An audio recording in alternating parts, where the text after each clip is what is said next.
I am a 7-time funded founder with 2 exits, and I always say that's just a fancy way of saying I failed a bunch of times. Because if you look at my track record, even though 2 exits is great, that means I've had 5 failures. And I'm not going to go through the normal long introduction. You can check the channel description for that. I thought in this video, I would like to share with you my top 3 feels bad moments from all those failures, so that if you're out there experiencing the same thing, maybe we can relate. I can be a little extra vulnerable and transparent with you, or maybe you can catch some of these mistakes, because that's what I like to do with this channel and these types of videos. And let me just say, in no way, shape, or form am I crying victim or I'm saying it's other people's fault. I am just acknowledging that it feels bad, that we have emotions as startup founders, and sometimes other people can't relate, especially if they've got a corporate job or they wouldn't take on the risks that we're taking as startup founders, because the success rate of founders, the success rate of startups in general, is really low. In fact, it's about 10%. The reality is these emotions are going to hit us. The struggle is real. And that's why I try to make videos like this to just get out there and say, hey, this is me, my experience alone. This is not necessarily your experience, but if you just happen to be going through the same thing, well, maybe we can relate, commiserate with each other. And that's what I'm hoping to do. Always spread the optimism, have the authenticity, spread the joy, spread the love, and say, we're in a community together. This is hard enough as it is, so let's support one another. My first feels bad moments happen to do with losing investor money. And this hits me hard because in my time, there have been 2 types of investors. Investors that I've enjoyed working with and I like, and investors that never should have been investors. I never should have invited them to invest or accepted their funding for my companies. Let's start with the investors that I really like. I wanted to make the money. Now, truth be told, I have some investors in my life that have made pretty good money, and still to this day, they're friends with me and they like me. But I have investor relationships where we just don't talk to each other anymore, because why would you want to rehash all of that? Now, the most sophisticated and mature investors understand that startups is a losing proposition right from the jump. It's incredibly risky. It's an alternative asset class. And so they still are very cordial with me. We're professional. We try and help each other. But no, we're not having these personal relationships. And that just makes me feel even more bad, because I would have loved to give them a return on investment. I know how hard they worked and the risk they took on me. And so I want to make sure that I did everything that I possibly could, maintain my integrity,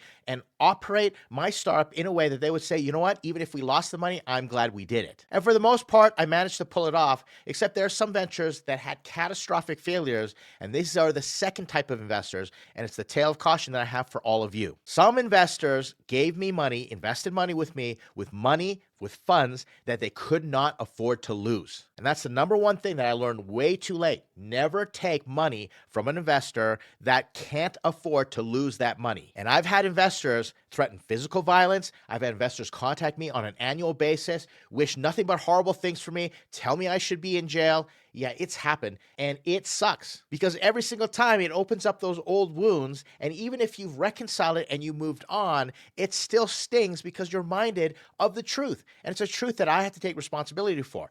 I took an investor's money. I made decisions. No matter what else happened out there, I'm responsible for that money. I was the CEO. The buck stops with me. I'm accountable for that.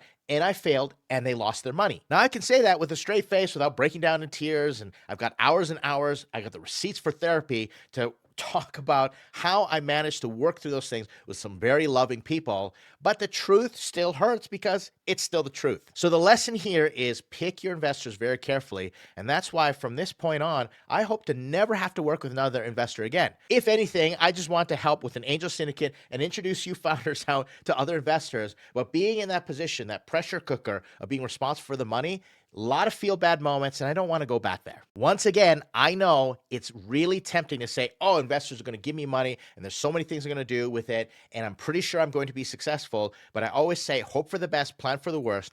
Are you emotionally prepared for what happens when you lose that investor's money? I'm not saying if you lose, when you lose, because you want to take that exercise and act like I have lost the money. You want to say, I've lost the money. What would it feel like? Not go into hypotheticals and say, but the chances, maybe they're 50-50, or what if I'm in the top 10% and we go unicorn? That's great. Stay optimistic, but prepare yourself. Act like and think like you've lost the money and see how you feel. And then you'll be better prepared for that potential, that possibility. Do everything you can to go the opposite way, but you don't want to be in those moments that I was almost crushed emotionally because this was my number one thing that I had to deal with, losing investors' money. Next, number 2 on my list, as far as feel bad moments, have to do with co-founder divorce or just co-founder issues in general.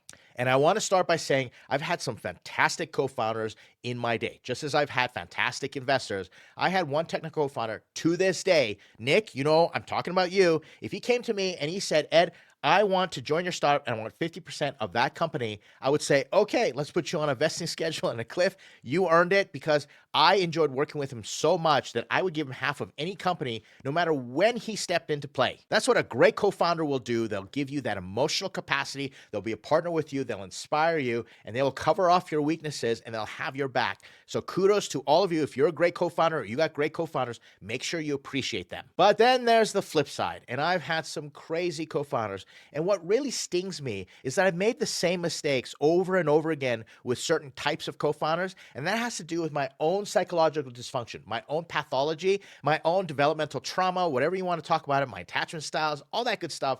I've had to deal with it. So I'm glad I don't get into the same cycles now, but I've had a string of bad co-founders. Co-founders that I would say, like partners, that have been complete narcissists, have been narcissistically abusive towards me, and piled on all those extra therapy hours that I needed because of it. The pain ended up with legal disputes, my intellectual property being locked up, my ability to earn, ability to raise more money completely locked up. And it was so painful that I was driven to listen to the podcast Startup Therapy, because I was just like roadkill. Emotionally, I was so done. And here were two founders, Will Schroeder and Ryan Rattan, just talking about the emotional side, talking about the stuff, the no BS look that other people didn't talk about. And I'm going to put a link in the description to Startup Therapy Podcast.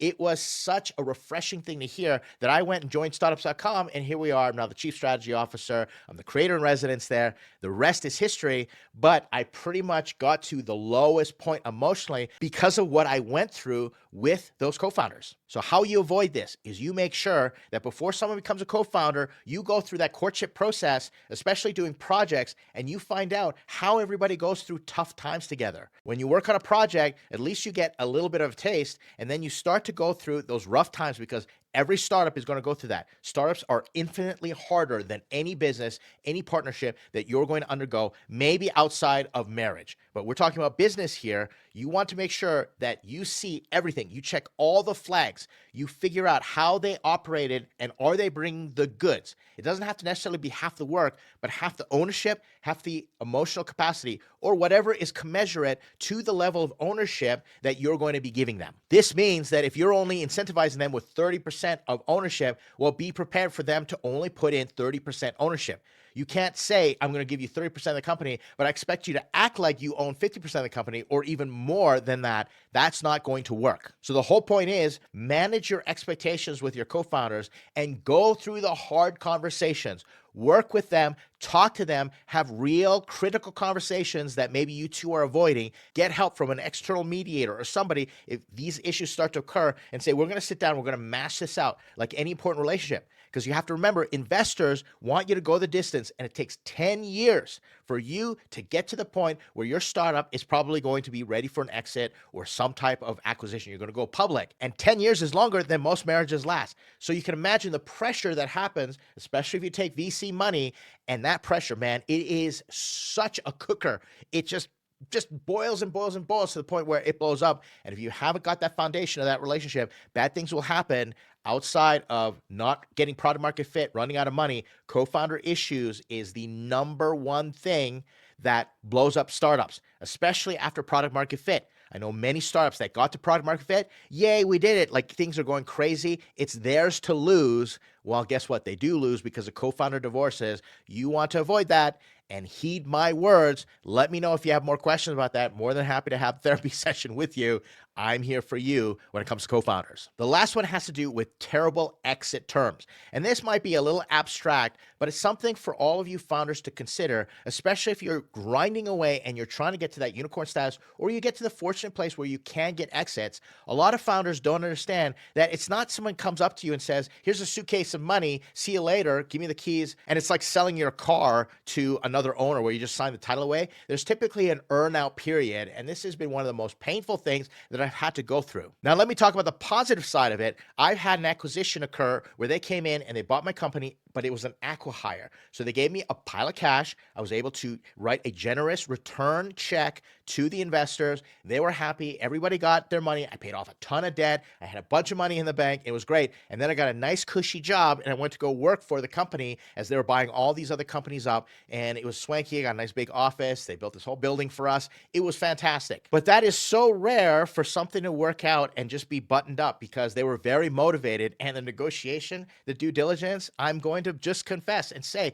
it was a lot lower than the due diligence that I put other founders through when I've gone work for a family office and I bought other companies or I've sold other companies like small businesses. I've gone through way more due diligence. So that was a sweetheart of a deal. The issue was that was my first startup. So after I thought I could do no wrong, I thought I could just repeat that process over and over again. My ego was so big. I thought it was indestructible because my first go at it was a success. And that ended up being my downfall. I failed over and over again, thinking I could recreate the success and I couldn't. But this brings me to the next exit, and it's something that I wish I didn't do. I exited too early and I ended up agreeing to some terms because I was emotionally spent. I wanted to get out of it because of reason one and reason two. They were all piling up on me. And I said, I just need to get out of this. And so I made a very friendly deal for the company that wanted to acquire me. And there were all these performance checks, and they had to do a certain thing for me to start getting paid out, for me to earn what I thought my startup was worth,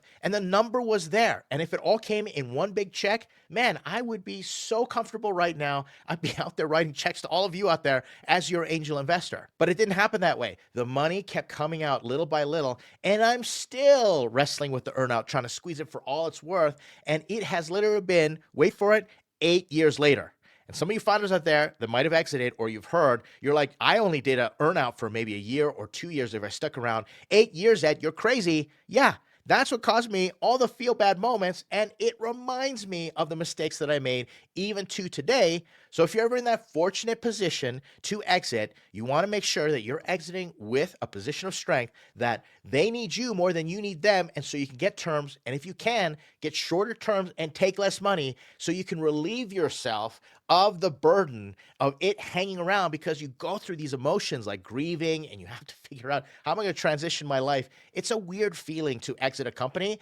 And I'm not complaining about it. Some of you might be like, well, Ed, nice, F off. It'd be nice. We hope that we can exit. You're just flexing right now. But I'm just letting you know, I'm just being transparent, are the things that I work through on a regular basis. And I want to be open to all of you to have those conversations with me. That's it. I hope this has been a little bit illuminating, maybe entertaining, or maybe we've gotten to know each other a little bit better as you stick around, you support this channel. I appreciate you. Let me know what you think in your comments. Like and subscribe. It always helps. And watch some of these other videos that I'll put on the screen, and we'll continue on this journey together. Once again, thank you so much for hanging out with me in this video. I'll see you in the next one.